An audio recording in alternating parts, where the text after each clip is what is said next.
Hi friends, welcome back to my channel. ಇವತ್ತಿನ recipe ಏನು ಗೊತ್ತಾ, ನಾನು ಮನೆಯಲ್ಲೇ ಗೋಬಿ ಮಂಚೂರಿ ಮಾಡ್ಕೊಳೋದು ಹೇಗೆ ಅಂತ ತೋರಿಸ್ಕೊಡ್ತಾ ಇದ್ದೀನಿ. ಬನ್ನಿ ನೋಡೋಣ ಹೇಗೆ ಮಾಡೋದು ಅಂತ.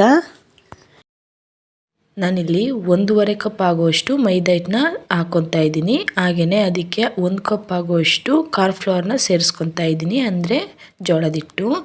ಈಗ ಅದಕ್ಕೆ 1 ಸ್ಪೂನ್ ಆಗುವಷ್ಟು ಖಾರ ಪುಡಿ ಮತ್ತು ಅರ್ಧ ಸ್ಪೂನ್ ಉಪ್ಪು ಸೇರಿಸ್ಕೊತಾ ಇದ್ದೀನಿ. ನಿಮಗೆ ಉಪ್ಪು ಎಷ್ಟು ಬೇಕು ನೀವು ನೋಡಿ ಸೇರಿಸ್ಕೊಬೋದು. ಈಗ ಅದನ್ನು ಚೆನ್ನಾಗಿ ಮಿಕ್ಸ್ ಮಾಡ್ಕೋಬೇಕು. ಈಗ ಎಲ್ಲ ಚೆನ್ನಾಗಿ ಮಿಕ್ಸ್ ಆದಮೇಲೆ ನಾನು ಇದಕ್ಕೆ ಸ್ವಲ್ಪ ನೀರು ಸೇರಿಸ್ಕೊಂಡು ಮಿಕ್ಸ್ ಮಾಡ್ಕೊತಾ ಇದ್ದೀನಿ. ಇದು ಗಂಟು ಆಗಬಾರ್ದು ಹಿಟ್ಟು, ಆ ರೀತಿ ನಾವು ನೋಡ್ಕೊಂಡು ಚೆನ್ನಾಗಿ ಮಿಕ್ಸ್ ಮಾಡ್ಕೊಬೇಕು. ಹಿಟ್ಟು ತುಂಬ ಗಟ್ಟಿನೂ ಇರಬಾರ್ದು, ತುಂಬ ತೆಳುನೂ ಇರಬಾರ್ದು, ಮೀಡಿಯಮ್ ಕನ್ಸಿಸ್ಟೆನ್ಸಿಲೇ ಇರಬೇಕು. ಈಗ ಅದಕ್ಕೆ ನಾನು ಹೂಕೋಸನ್ನ ಸೇರಿಸ್ಕೊತಾ ಇದ್ದೀನಿ. ನಾನು 1 ಅವರ್ ಬಿಸಿ ನೀರಲ್ಲಿ ಇದನ್ನು ನೆನೆಸಿ ಚೆನ್ನಾಗಿ ಕ್ಲೀನ್ ಮಾಡ್ಕೊಂಡು ಸಣ್ಣದಾಗಿ ಮುರ್ಕೊಂಡು ಸೇರಿಸ್ಕೊತಾ ಇದ್ದೀನಿ. ನೀವು ಬೇಕು ಅಂದರೆ ಸ್ವಲ್ಪ ದಪ್ಪನೂ ಮಾಡ್ಕೊಬೋದು. ನೋಡಿ, ಈ ರೀತಿ ಸೇರಿಸ್ಕೊಂಡಾದಮೇಲೆ ಎಲ್ಲದನ್ನೂ ನೀಟಾಗಿ ಮಿಕ್ಸ್ ಮಾಡ್ಕೊಬೇಕು. ಹಾಗೆಯೇ ನಾನಿಲ್ಲಿ ಯಾವುದೇ ರೀತಿ ಕಲರ್ ಕೂಡ ಬಳಸಿಲ್ಲ, ಹಾಗೆಯೇ ಮಾಡ್ಕೊತಾ ಇದ್ದೀನಿ. ನೀವು ಬೇಕು ಅಂದರೆ ಕಲರ್ ಕೂಡ ಹಾಕ್ಕೊಬೋದು, ಬಟ್ ಕಲರ್ ಹೆಲ್ತಿಗೆ ನಿಮಗೆ ಒಳ್ಳೆಯದಲ್ಲ. ಈ ರೀತಿ ನೀಟಾಗಿ ಮಿಕ್ಸ್ ಮಾಡ್ಕೊಂಡಾದಮೇಲೆ ನಾನು 1/2 ಅವರ್ ಹಾಗೆ ನೆನೆಯೋಕ್ಕೆ ಬಿಟ್ಕೊತಾ ಇದ್ದೀನಿ. ನೀವು ಬೇಕು ಅಂದರೆ ಆವಾಗಲೇ ಮಾಡ್ಕೊಬೋದು. ಈಗ 1/2 ಅವರ್ ಆದಮೇಲೆ ನಾನು ಇದನ್ನು ಎಣ್ಣೆಗೆ ಬಿಟ್ಕೊತಾ ಇದ್ದೀನಿ. ನೀಟಾಗಿ ನೋಡಿ ಒಂದೊಂದನ್ನೇ ಬಿಟ್ಕೊಬೇಕು. ಈ ರೀತಿ ಬಿಟ್ಕೊಂಡಾದಮೇಲೆ ನಾವು ಅದನ್ನು ಸಪ್ರೇಟ್ ಮಾಡ್ಕೋಬೇಕು. ಒಂದಕ್ಕೊಂದು ಅಂಟ್ಕೊಂಡಿರ್ತವೆ. ಇವು ಸ್ವಲ್ಪ ಟೈಮ್ ಹಿಡಿಯುತ್ತೆ ಬೇಯೋಕ್ಕೆ. ಚೆನ್ನಾಗಿ ಮೀಡಿಯಮ್ ಫ್ಲೇಮಲ್ಲಿ ಇಟ್ಕೊಂಡು ಬೇಯಿಸ್ಕೊಳ್ಳಿ.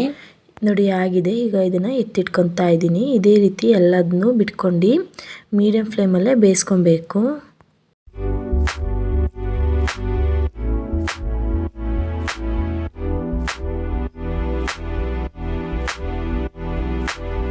ನೋಡಿ, ಎಲ್ಲ ಬೇಯಿಸ್ಕೊಂಡಾದಮೇಲೆ ನಾನು ಇದಕ್ಕೆ ಮಸಾಲೆ ರೆಡಿ ಮಾಡ್ಕೊತಾ ಇದ್ದೀನಿ.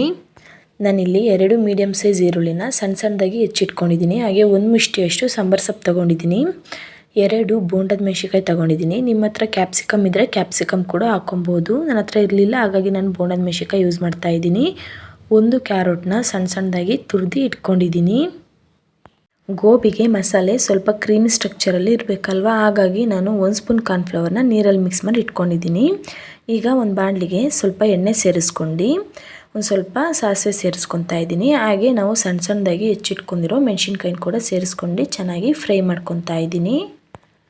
ಈಗ ಅದಕ್ಕೆ ನಾವು ಆಗಲೇ ಹೆಚ್ಚಿಟ್ಕೊಂಡಿರೋ ಈರುಳ್ಳಿಲಿ ಒಂದು ಸ್ವಲ್ಪ ಸೇರಿಸ್ಕೊಂಡು ಸ್ವಲ್ಪ ಹಾಗೆ ಇಟ್ಕೊತಾ ಇದ್ದೀನಿ. ಗೋಬಿ ಎಲ್ಲ ಆದಮೇಲೆ ಅದ್ರ ಮೇಲೆ ಹಾಕ್ಲಿಕ್ಕೆ ಬೇಕಾಗುತ್ತೆ, ಹಾಗಾಗಿ ಈಗ ಇದನ್ನು ಚೆನ್ನಾಗಿ ಫ್ರೈ ಮಾಡ್ಕೊಬೇಕು. ಚೆನ್ನಾಗಿ ಫ್ರೈ ಆದಮೇಲೆ ನಾನು ಇದಕ್ಕೆ ಸ್ವಲ್ಪ ಮೆಣಸಿನ ಪುಡಿ ಸೇರಿಸ್ಕೊತಾ ಇದ್ದೀನಿ. ರುಚಿಗೆ ತಕ್ಕಷ್ಟು ಉಪ್ಪು ಸೇರಿಸ್ಕೊತಾ ಇದ್ದೀನಿ. ಹಾಗೆ ಅರ್ಧ ಸ್ಪೂನ್ ಖಾರ ಪುಡಿ ಸೇರಿಸ್ಕೊತಾ ಇದ್ದೀನಿ. ನಿಮಗೆ ಖಾರ ಎಷ್ಟು ಬೇಕು ನೀವು ನೋಡಿ ಸೇರಿಸ್ಕೊಬೋದು. ಈಗ ಇದನ್ನು ಚೆನ್ನಾಗಿ ಮಿಕ್ಸ್ ಮಾಡ್ಕೊಂಡಾದಮೇಲೆ ಅದಕ್ಕೆ ನಾನು 2 ಸ್ಪೂನ್ ಆಗುವಷ್ಟು ಟೊಮೊಟೊ ಸಾಸ್ನ ಸೇರಿಸ್ಕೊತಾ ಇದ್ದೀನಿ. Tomato sauce home made tomato sauce ನಾನು ಮನೆಯಲ್ಲೇ ಮಾಡ್ಕೊಂಡಿದ್ದೆ. ನಿಮಗೆ ಬೇಕು ಅಂದರೆ ನನ್ನ ಚಾನಲಲ್ಲಿದೆ, ನೀವು ಹೋಗ್ಬೇಕಾದ್ರೆ ಚೆಕ್ ಮಾಡ್ಕೊಬೋದು. ಈಗ ನಾನು 1/4 ಸ್ಪೂನ್ ಆಗುವಷ್ಟು ಶುಂಠಿ ಬೆಳ್ಳುಳ್ಳಿ ಪೇಸ್ಟ್ನ ಸೇರಿಸ್ಕೊಂಡು ಚೆನ್ನಾಗಿ ಮಿಕ್ಸ್ ಮಾಡ್ಕೊತಾ ಇದ್ದೀನಿ. ಎಲ್ಲ ಚೆನ್ನಾಗಿ ಮಿಕ್ಸ್ ಮಾಡ್ಕೊಂಡಾದಮೇಲೆ ಕಾರ್ನ್ಫ್ಲವರ್ನ ನೀರಲ್ಲಿ ನೆನೆಸಿಟ್ಕೊಂಡಿದ್ವಲ್ಲ ಅದನ್ನು ಸೇರಿಸ್ಕೊತಾ ಇದ್ದೀನಿ. ಇದನ್ನು ಸೇರಿಸ್ಕೊಂಡು ಆದಮೇಲೆ ಚೆನ್ನಾಗಿ ಮಿಕ್ಸ್ ಮಾಡ್ಕೊಬೇಕು. ಈಗ ಇದಕ್ಕೆ 1 ಸ್ಪೂನ್ ಆಗುವಷ್ಟು ಸೋಯಾ ಸಾಸ್ ಸೇರಿಸ್ಕೊತಾ ಇದ್ದೀನಿ. ಹಾಗೆಯೇ 1 ಸ್ಪೂನ್ ವಿನೆಗರ್ ಸೇರಿಸ್ಕೊಂಡು ಇದನ್ನು ಚೆನ್ನಾಗಿ ಮಿಕ್ಸ್ ಮಾಡ್ಕೊತಾ ಇದ್ದೀನಿ.